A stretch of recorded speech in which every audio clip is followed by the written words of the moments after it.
viento y marea. Unos días hará mejor tiempo, otros días peor tiempo.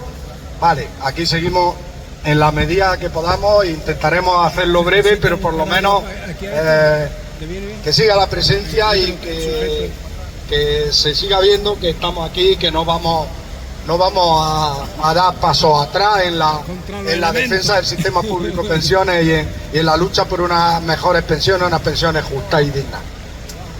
Teníamos dos cosas que hablar. Hubiera sido mejor tener tiempo bueno para hacerlo tranquilamente y distendidamente, pero bueno, vamos a tocar los dos temas. Los dos temas son los más importantes que hemos tenido y es la doble cita de manifestaciones que ha habido en defensa de servicios y derechos de los pensionistas y de las personas mayores. Tenemos la cita que hubo el día 28 de octubre en Madrid, manifestación de pensionistas en defensa del sistema público de pensiones, convocada por todos los movimientos de pensionistas del Estado en unidad de acción, una manifestación conjunta, y tenemos la manifestación que ese mismo día, convocada por las mareas blancas, en defensa de la sanidad pública de Andalucía, se celebraba en todas las capitales de provincia y también en Jaén. La gente de aquí, la gente más vinculada a la plataforma, la gente que nosotros nos vemos aquí todos los lunes, pues como sabéis estuvimos coordinándonos para asistir a las dos manifestaciones. Si queréis yo explico más o menos la impresión y el desarrollo de la manifestación del movimiento pensionista en Madrid, movimiento pensionista estatal en Madrid, y ahora Antonio, que acudió a Jaén, pues que explique el desarrollo de la manifestación de Jaén en defensa de la sanidad pública andaluza. Pues comenzando, la pregunta que había y la pregunta que se haría la mayoría de la ciudadanía cuando sobre todo los que no están más implicados, más informados de las acciones del movimiento pensionista, los que no están más vinculados, se preguntarían ¿por qué se convoca una manifestación de pensionistas en Madrid? Muchos dirían, si los problemas de las pensiones públicas ya están solucionados, ¿por qué se convoca una manifestación de pensionistas en Madrid?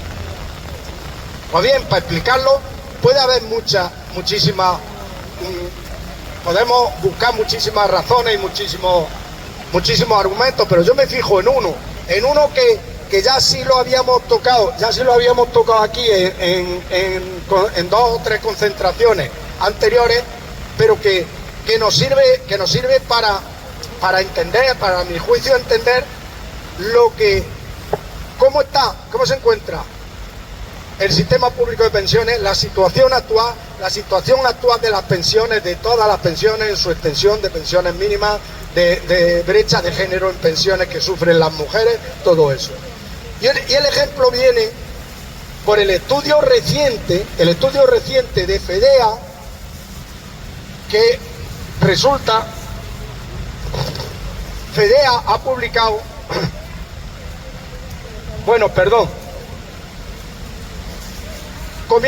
comienzo.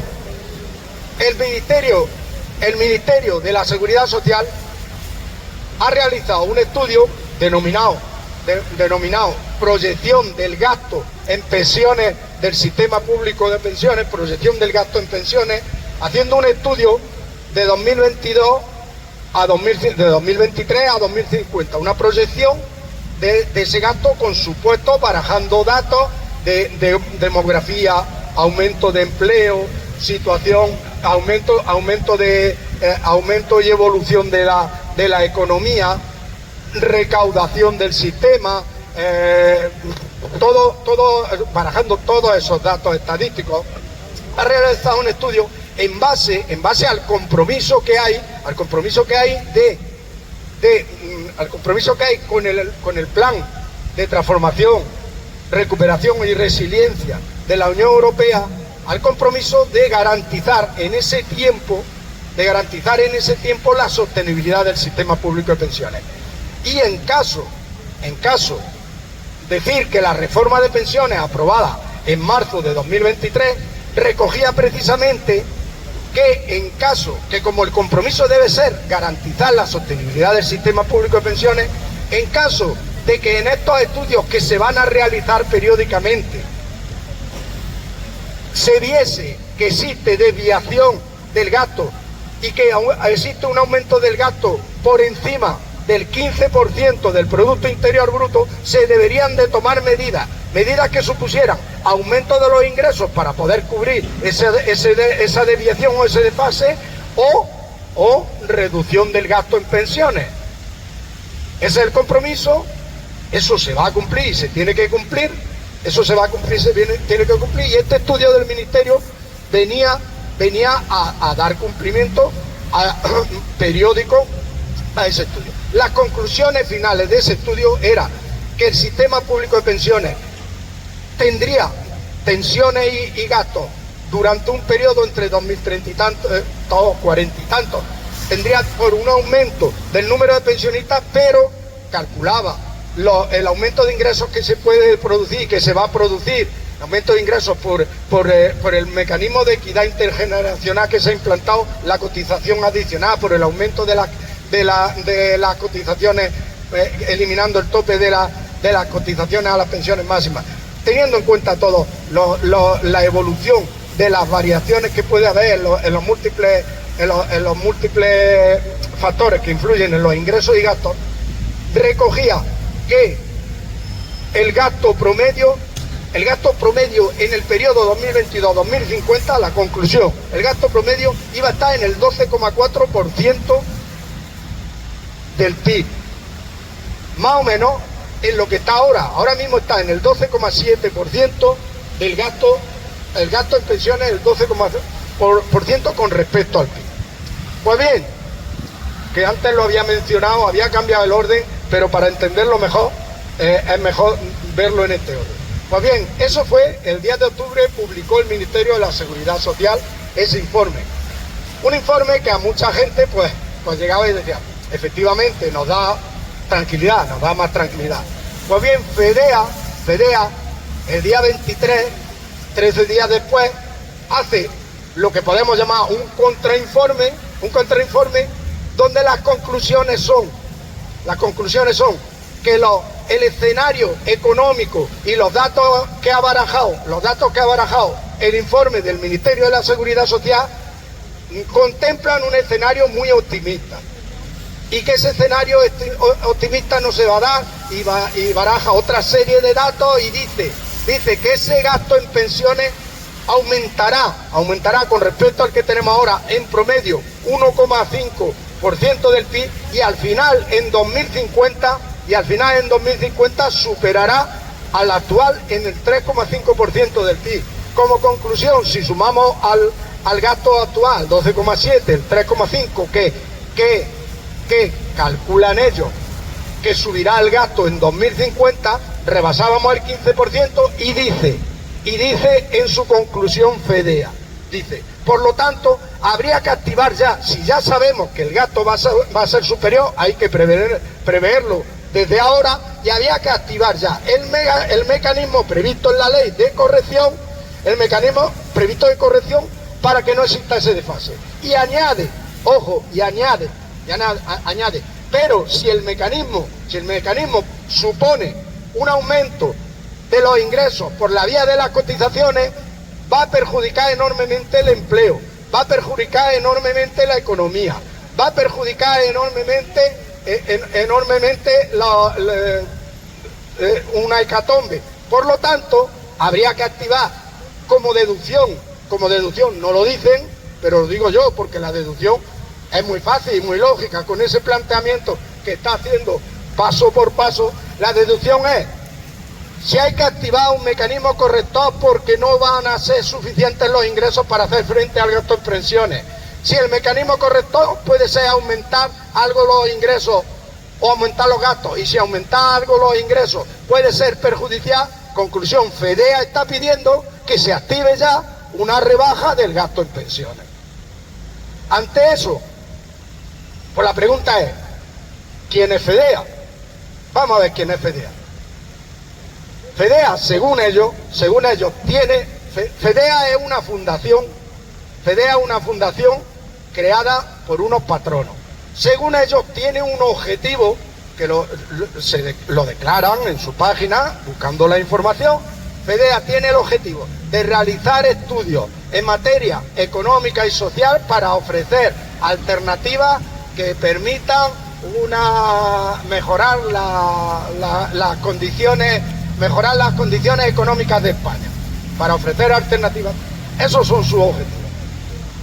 Pero luego nos vamos a los patronos. ¿Quiénes son los patronos de FEDEA? Los patronos de FEDEA: CaixaBank, Banco Santander, BBVA, Banco Sabadell. La gran banca es quien está financiando a FEDEA. Y FEDEA ha cogido en este estudio y dice que ha cogido a 16 economistas especializados en pensiones, que son los que han realizado este estudio. Pero que sepamos que la gran banca y las grandes empresas del IBEX 35 español son quienes financian, quienes han creado esta fundación. Esta fundación que pretende influir en los gobiernos, que pretende dar recetas a los gobiernos para que tomen medidas y legislen en materia, como hemos dicho, económica, y en este caso en este estudio de pensiones. Pues bien, está claro quiénes son, a quién obedecen. Lo que sí cabría preguntarse, bueno, ¿y si estos hombres están en lo cierto? Pues lo revisten de que son especialistas, son catedráticos de universidad, no sé qué. ¿Y si estos hombres están en lo cierto y las pensiones públicas corren peligro? ¿Y si estos hombres están en lo cierto? Podemos hacer un ejercicio. Vamos a hacer un ejercicio. Yo he hecho un ejercicio de 2 ejemplos, pero que podemos buscar innumerables. Me vaya a perdonar que me ponga las gafas porque quiero mirar una fecha y no lo veo.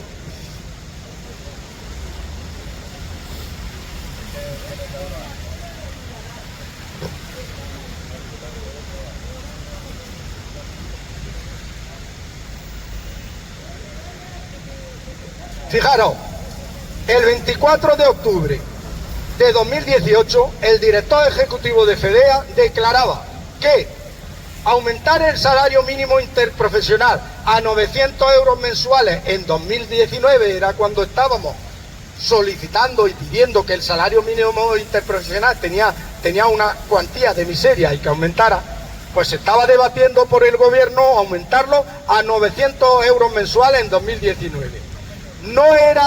Argumentaba el director ejecutivo de FEDEA, que no era una buena idea, porque era demasiado rápido, demasiado brusco y puede haber pérdidas de empleo. Eso en 2018. Bueno, han pasado 5 años. El salario mínimo interprofesional subió en 2019 a 900 euros, subió en 2020 a 950, subió en 2021, subió a 950, luego a 1000 y este año subió a 1080 euros. Pues deberíamos de estar todos parados en España, ¿no? Deberíamos de estar todos parados. Pues resulta que la encuesta de población activa del último trimestre, publicada hace poco, la encuesta de población activa del último trimestre, arroja en España una cantidad de empleos y de empleados de 21.265.900 personas. ¿Cuánto era el empleo que había en esa fecha de 2018, cuando ese estudio de FEDEA auguraba una destrucción grande de empleo si se subía el salario mínimo a 900 euros? Pues resulta que en el segundo trimestre de 2018, que era el dato cerrado, cuando hizo las declaraciones, el director ejecutivo de FEDEA, los empleos que había eran 19 millones y pico. Tengo aquí la diferencia, eran 1.737.900 empleos menos. Ese es un dato comprobable, no un dato de anunciar los males que pueden venir, sino un dato comprobable. Lo que tú decías, en base, por lo que se ve, a datos de expertos y de economistas muy expertos, y lo que ha pasado en la realidad, y comprobable. Otro ejemplo. Hoy nos vamos a mojar, pero bueno. Otro ejemplo, más reciente. El 8 de abril de 2022. Podemos buscar y tenemos todos los que queramos. El 8 de abril de 2022. FEDEA declaraba que el incremento de las pensiones con el IPC previsto, según la última reforma de pensiones, estábamos hablando de que se preveía que para el año 2023 iban a subir las pensiones el 8,5%, como han subido. Pues decía, lo tengo entrecomillado porque son declaraciones suyas, el incremento de las pensiones con el IPC previsto en la última reforma de pensiones puede elevar el déficit de la seguridad social en 2023 hasta el 1,2% más del Producto Interior Bruto, dando datos, y el 1,2% del Producto Interior Bruto. Pues bien, vamos a comprobar. Con los datos del Ministerio de Hacienda a septiembre, estábamos hablando de que esa declaración de FEDEA era en abril de 2022, en base a su estudio. Con los datos del Ministerio de Hacienda a septiembre de 2023, los fondos de la Seguridad Social cerrados hasta julio de 2023 registran un superávit de 4.292 millones de euros, lo que supone un superávit del 0,3% del PIB. Esos son datos, esos son lo que tú augurabas y los datos comprobados, y esos son los datos comprobados. Podemos comprobar todos los que queramos más. Entonces la pregunta es, ¿por qué hace estas declaraciones FEDEA? ¿A qué obedece que haga estas declaraciones y estos estudios FEDEA? La duda por lo menos es cómo maneja los datos FEDEA para hacer estos estudios. Eso nos debe de caber a todos los datos. Yo creo que la respuesta está clara. Como hemos dicho antes, FEDEA la financia la gran banca y las grandes empresas multinacionales, las grandes empresas, nacionales del IBEX 35. Y FEDEA obedece a quien le paga y hace los estudios a la medida de los intereses de quien le paga. Pero lo raro es que pretende que todos nos creamos como una ciencia exacta los informes suyos porque lo hacen especialistas, y que nos creamos que no tienen ningún interés detrás. Esa es la reflexión que queríamos hacer. ¿Y cómo lo ligamos con las razones que decíamos para que acudiéramos los pensionistas el 28 de abril a manifestarnos, el 28 de octubre, este sábado pasado, a manifestarnos en Madrid? Pues lo ligamos, y hay que ligarlo, que existen razones y siguen existiendo razones para que salgamos a movilizarnos, para que recordemos a quien nos pueda gobernar, al gobierno que se pueda formar, que no ceda a las presiones de grupos como estos interesados que lo que quieren es hacer su negocio privado con el dinero de todas las pensiones públicas. Y hay que estar ahí en la calle recordándolo, porque si no puede pasar lo que nos planteábamos en la pregunta inicial. Si los problemas de las pensiones ya están solucionados, ¿para qué acudimos? Decir una cuestión, no quiero extenderme más, había más cuestiones, también acudimos para decir que pese a que las pensiones están subiendo con el IPC medio, la carestía de la vida, la carestía de los alimentos, la carestía de la cesta básica de las personas mayores y de los pensionistas está subiendo por encima de ese IPC medio. Está provocando que las pensiones mínimas de miseria que se están cobrando no alcancen para llevar una vida, llegar a fin de mes, llevar una vida digna, una alimentación estable, poder mantener una confortabilidad en los hogares de las personas que perciben esas pensiones mínimas. Para recordar que todavía hay 3 millones de personas cobrando pensiones mínimas por debajo de 783 millones por debajo de 783 euros mensuales. Para recordar todas esas cuestiones, para recordar que todavía es necesario, a pesar de que este año ya está previsto que aumenten las pensiones mínimas por encima de lo que el resto de las pensiones, para recordar que con esa cuantía de miseria, el aumento que hay previsto es insignificante, que son necesarios aumentos muy superiores porque están empeorando, a pesar de todo lo que se dice, están empeorando las condiciones de vida, están empeorando de las personas que perciben pensiones mínimas, están empeorando la desigualdad y la brecha de desigualdad entre las personas que más cobran y las personas que menos cobran. Y eso se produce a pesar de que parezca que se están revalorizando las pensiones con el IPC medio. Como decía, la cesta básica que compone alimentos, confortabilidad del hogar, servicios básicos del hogar, está aumentando muy por encima de ese IPC medio.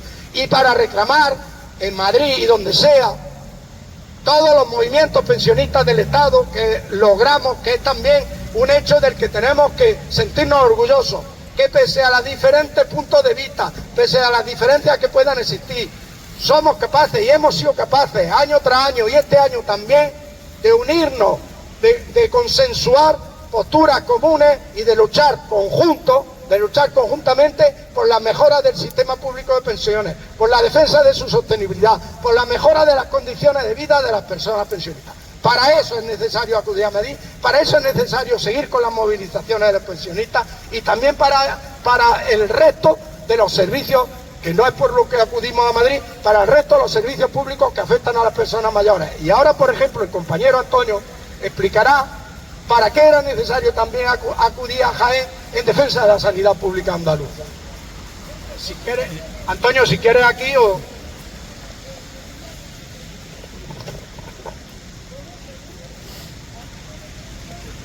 Bueno, buenos días.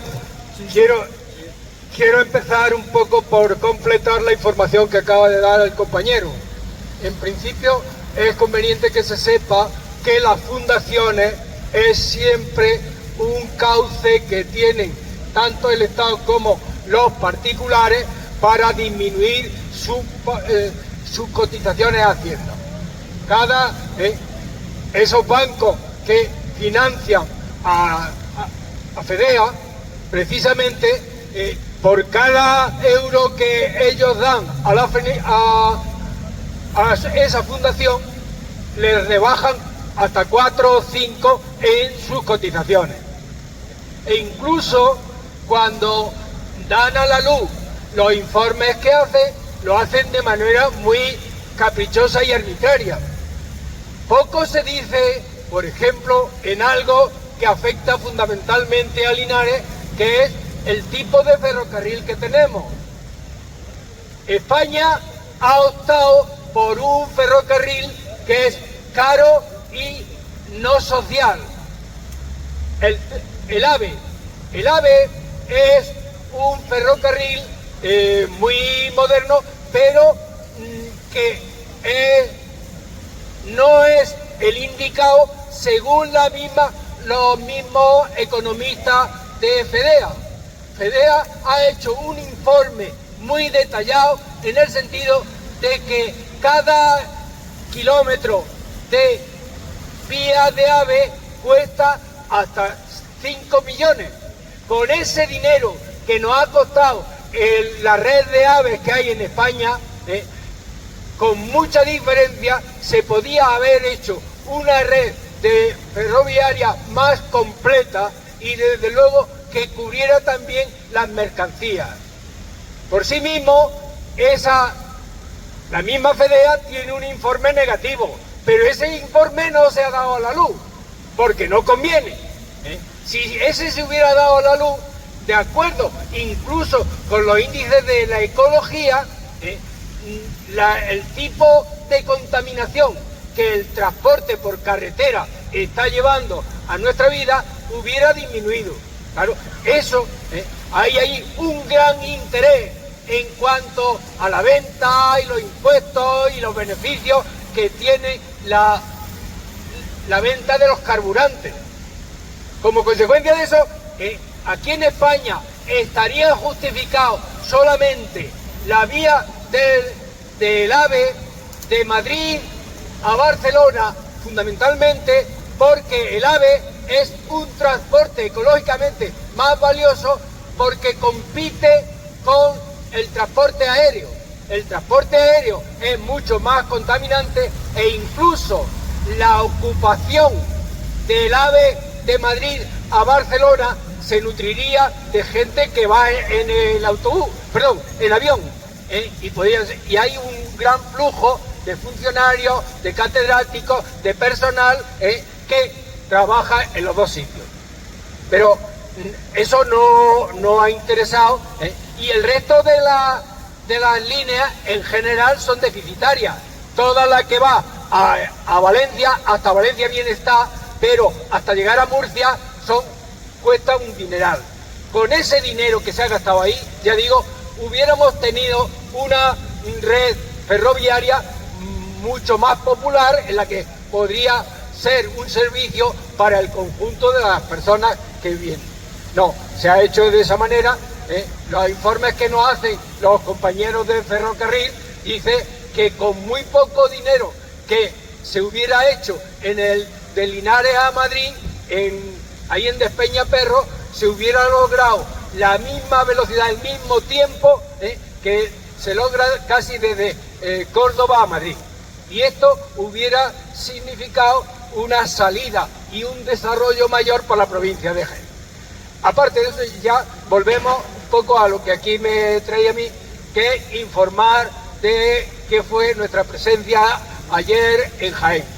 Habíamos dicho de que pusimos aquí coches, llenamos 3 coches y además de eso luego vimos allí otras 14 o 15 personas al menos que habían ido por sus propios medios. Cuando llegamos, la manifestación empezó en la Plaza de las Batallas que llamamos, aunque ahora le han cambiado un nombre menos bélico, y en principio pues había la misma concurrencia que la última manifestación que hicimos, alguna menos, pero en el camino se fueron añadiendo y allá donde nos juntamos, delante de la catedral y del ayuntamiento de Jaén, nos pusimos en corro y cada uno de los colectivos que estábamos allí empezaron a contar qué les llevaba allí. Estaban pues también las compañeras y un grupo importante para saber de dónde venían, que venían fundamentalmente de la Sierra de Segura, y contaron la problemática que están desguazando prácticamente el centro de salud que hay allí, quitándole especialidades, y entonces tienen el grave problema y reprochan a las administraciones en conjunto que estamos diciendo la España vaciada, y cómo no va a ser la España vaciada si cada vez tienen peores servicios. Resulta que desde allí, si le quitan la mitad de las especialidades, serán muchas más las personas que tendrán que desplazarse a Úbeda o a Jaén cuando una enfermedad es grave. Ya hay un promedio de mayores muertes en la ambulancia al trasladar enfermos que vienen de la Sierra de Segura. Otro tanto estaban explicando los compañeros y compañeras, usuarios que vienen de la Sierra Mágina. Allá siguen teniendo el problema de los médicos de cabecera y sobre todo los pediatras. La lucha que llevan de hace tiempo, la han escuchado, pero mal, en el sentido de que le han ofrecido que en cada uno de los ambulatorios de los pequeños pueblos que llegue el pediatra y esté 2 horas, siempre ese pediatra, como hemos dicho, sí, a la semana, eso, 2 horas, y en ese momento cuando lleguen allí, el pediatra que le toca, que es el mismo pediatra que pasa a cada uno de los pueblos atendiendo, y con eso los ayuntamientos de la zona, sean del color que sean, se han conformado con eso, y sin embargo las personas que habían hecho las plataformas de protesta siguen pensando que eso es muy insuficiente y que van a permanecer esto. También estuvieron hablando personas que venían de Villargordo explicando la situación que tienen, el ejemplo fundamentalmente del cáncer de pecho, que están hablando del problema que siguen padeciendo porque para hacer exploraciones tampoco disponen de la maquinaria necesaria y se tienen que desplazar unas veces a Granada, la mayoría de veces también porque hay equipos nuevos, nuevas investigaciones que no se pueden aplicar. Como consecuencia de eso, hay muchas más intervenciones que no llegan a tener la posibilidad. Si a eso se añade también los retrasos, cuando se atiende esa enfermedad, pues llega ya, está más enquistada y permite menor éxito. También estuvieron allí colectivos de personas que después de tener su puesta al día en estudios y en lo demás, están en una bolsa de trabajo a la que no se les da un régimen de publicidad suficiente y vienen contratando a la gente más cercana al poder. Como consecuencia de esto, pues hablan que al no incorporar suficientes personas, pues en los ambulatorios como en los hospitales, el trabajo que tendrían que hacer entre 4, cuando falta alguien, pues porque no lo han cubierto o por enfermedad, se recarga el trabajo con una plantilla más escasa. Como consecuencia de eso, el servicio que se presenta cada vez es más insatisfactorio. Y así, de ese tipo, se han ido mezclando y recordando pues ya también la falta de plantilla, el tema que, aunque ahora sensible sobre la atención a las enfermedades mentales, que se hace mucho hincapié sobre ellas, pero la aportación de psiquiatras, fundamentalmente psiquiatras y en menor medida psicólogos, no crece y el problema sigue y va aumentando igualmente. Y, en fin, estábamos allí, es cierto que yo creo que tendríamos que mejorar un poco eso en el plan de organizar, porque todavía algunos empezamos recogiendo las pancartas y un poco quienes estaban hablando se quedaron un poco colgados del micro. Me parece que esas son cuestiones que tendríamos que resolver y ver de cara al futuro. La cuestión es siendo... Y creo que el problema puede venir porque la movilización es relativamente escasa. Cuando nosotros desde aquí quisimos divulgar esto, pues habíamos repartido la publicidad que nos trajimos de Jaén con las que teníamos hecho nosotros aquí, pero hay un grave problema que hay que combatir, creo yo, directamente. Aunque seguimos pidiendo que reclamemos todas las veces que sea posible y hacer posible por escrito, porque si eso es lo que cuenta cuando se hacen las encuestas a final de año, que hay más descontento en la realidad que lo que cuentan los papeles y lo que cuentan en los informes. Y en ese sentido es algo que me pasó a mí personalmente, que fui con los carteles que traíamos de allá para repartirlos en los ambulatorios, en el centro de salud, porque efectivamente nuestros carteles y nuestra publicidad lo que tiene que llegar es a los usuarios, a las personas que tienen que ir allí. Fui al ambulatorio de San José, pregunté dónde y me dijeron ahí, lo coloqué y busqué un hueco y lo coloqué. Pero luego fui al de los Marqueses de Linares y pregunté lo mismo y buscan allí la persona de confianza de la consejería y me dije que lo coloque en la puerta. Ya le dije, hombre, para ese viaje no necesito alforjas, en la calle y en lo demás puedo colocarlo porque ya lo sé.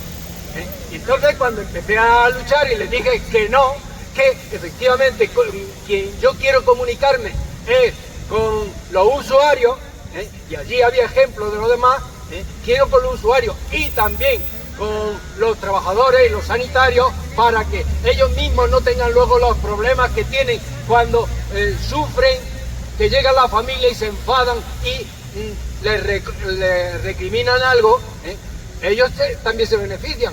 Y tendrían ustedes que dejarme que lo pusiera en el tablón de anuncios del personal que trabaja y donde los usuarios puedan manifestar el grado de consuelo que tienen. Pues no, y entonces ¿cómo le voy a dejar que usted irá en contra de este ambulatorio? No, señor, yo vengo en favor, no vamos contra nadie, sino a favor de un buen servicio, que es lo que aquí se debe prestar. Y si hay alguien que está en contra, o dice que no, que se ponen los medios para que esto esté bien, pues ya lo vemos en el camino y lo discutimos con la gente. Esa fue un poco, y yo creo que es por ahí por donde debemos. Cuando estuvimos repartiendo los papeles por antes, yo me encontré dos personas que me dijeron, eso tiene usted razón y que vamos.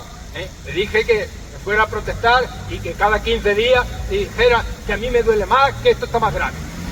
Y uno de ellos me dijo, acaban de darme aquí cita para el marzo del 25.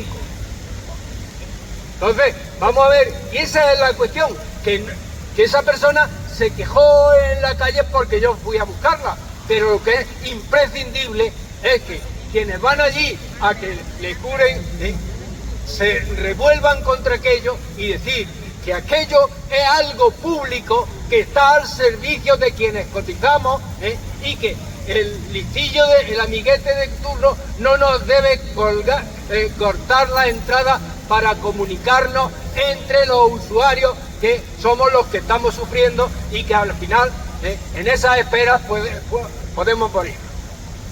En fin, esto es un poco lo que yo vi. Bien, si queréis decir algo, pedir la palabra, algo con respecto a la sanidad, a la manifestación del sábado, a la manifestación en defensa de las pensiones. Hay una cosa que, bueno, se me ha olvidado con la prisa y la incomodidad de la lluvia. La cosa que se me ha olvidado que completa el relato, porque decíamos, el relato sobre los intereses. Decíamos, bueno, ¿y qué interés puede tener alguien en decir que las pensiones públicas en no sé qué fecha, en 2040 o en 2050, no van a ser suficientes, que los fondos no van a ser sostenibles? Bueno, hay otro dato. Recientemente, sabéis que en la reforma de pensiones se aprobó por parte del gobierno la creación de fondos privados de pensiones de empresas, para que lo fueran suscribiendo empresas y con las aportaciones de la empresa y del trabajador se nutra, con el fin de, al final de la vida laboral, conceder una pensión complementaria a la pensión pública. Pues bien, hace unos meses el gobierno ha concedido la gestión de estos 5 fondos de pensiones, ¿a quién? A Vidacaixa, a BBVA, a Caser, a Santander y a Ibercaja. Yo creo que no hay que ser muy listo para saber que con esto se completa el círculo. Estos patronos de FEDEA, que también influyen en muchas decisiones de gobiernos autonómicos, de gobiernos locales, del gobierno estatal, y que pretenden influir, tienen unos intereses concretos. Y llevan muchos años teniendo esos intereses concretos. Y llevan muchos años teniendo ellos y manejando planes de pensiones privados, pero planes de pensiones privados individuales que no terminan de despegar. No terminan de despegar porque no dan resultados, fundamentalmente no dan resultados y no terminan de despegar. Y estas entidades financieras lo que están es interesadas, muy interesadas, en gestionar una parte de los planes de pensiones, pero los suscritos y potenciados desde el Estado, gestionando una parte de lo que tendría que ir a cotizaciones a la caja de la Seguridad Social, gestionando ellos una parte. Por esto es muy fácil comprender cuál es el interés. Se me había olvidado, y esto completa el interés. Ese es su interés.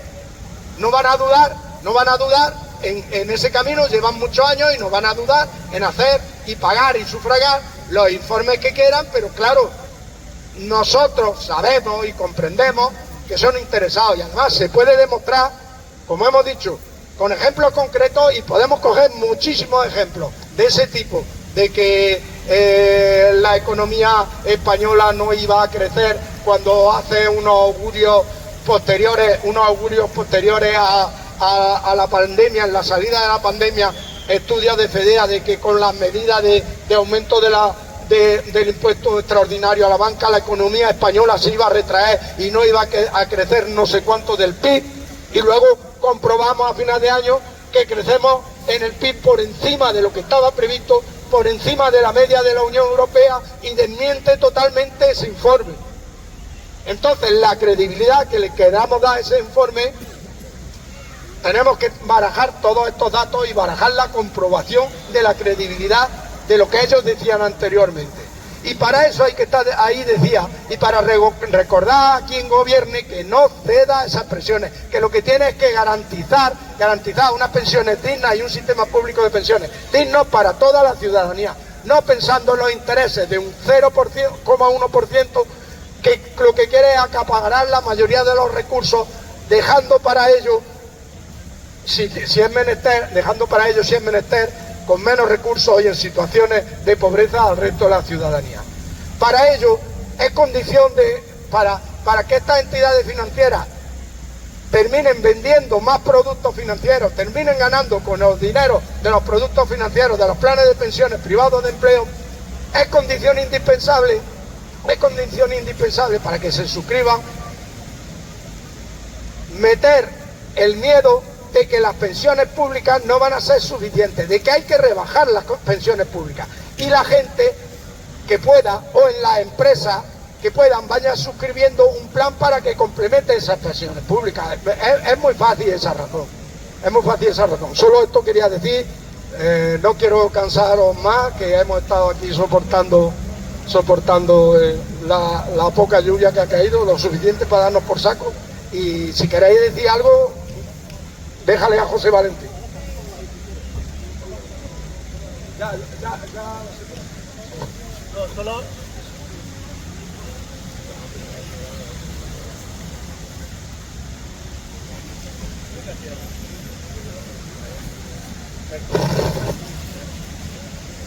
No, solamente decir algo, yo creo que ya sabéis, ¿no? Pero bueno, conviene bien recordarlo, y sobre todo lo que os pedimos, yo creo que lo voy a decir, está bastante claro, pero tenemos que ser difusores de estas ideas, porque desgraciadamente si ponéis Antena 3, si ponéis Telecinco y esas cosas, os van a informar muy poco de eso. Os van a decir efectivamente que FEDEA en un informe muy serio dice que hay que ser más cautos, y ahí se acaba el final de sus explicaciones. No hay luego otra persona que diga lo contrario.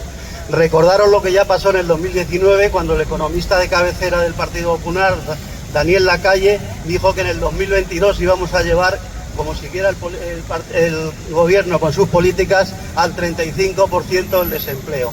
Es decir, están permanentemente asustando y permanentemente lanzando consignas para que nosotros aceptemos reducciones de los servicios, reducciones de los salarios, que bajen los impuestos a los ricos, etcétera, etcétera. Y solo quería complementar, decir, bueno, ¿por qué un banco puede querer gestionar un fondo de pensiones? Pues muy fácil, porque se lleva el dinero por tres sitios.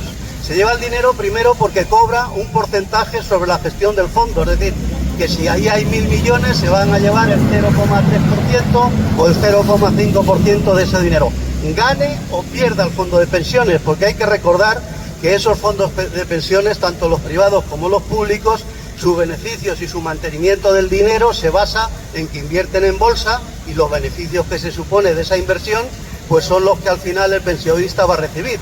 Pero hay muchos planes que han quebrado, o que por lo menos están en franca pérdida, porque ahora mismo la bolsa, como está viendo en los incrementos de intereses del Banco Central Europeo, las bolsas están bajando. Es decir, los inversores prefieren, en vez de invertir en bolsa, invertir en fondos de los bancos, etcétera. Por lo tanto, un primer beneficio es que ganen o pierdan, se llevan un porcentaje por la gestión.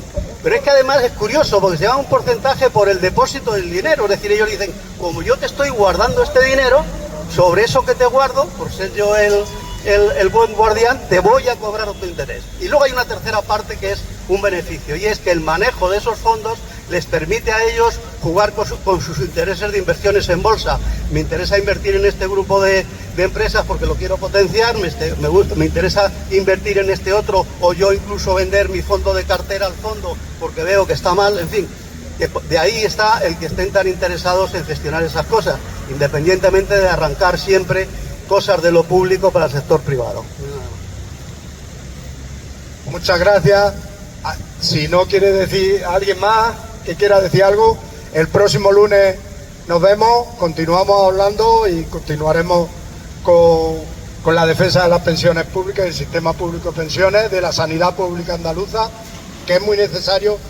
Esto no, la manifestación del otro día en Jaén no es el final de nada, es un camino bueno que hemos iniciado, que debemos de concienciar al resto de la gente y que debemos de seguir defendiendo la sanidad pública andaluza en contra de los intereses de quien está ahora mismo gestionándola, el Partido Popular, en contra de los intereses en deteriorar ese servicio público.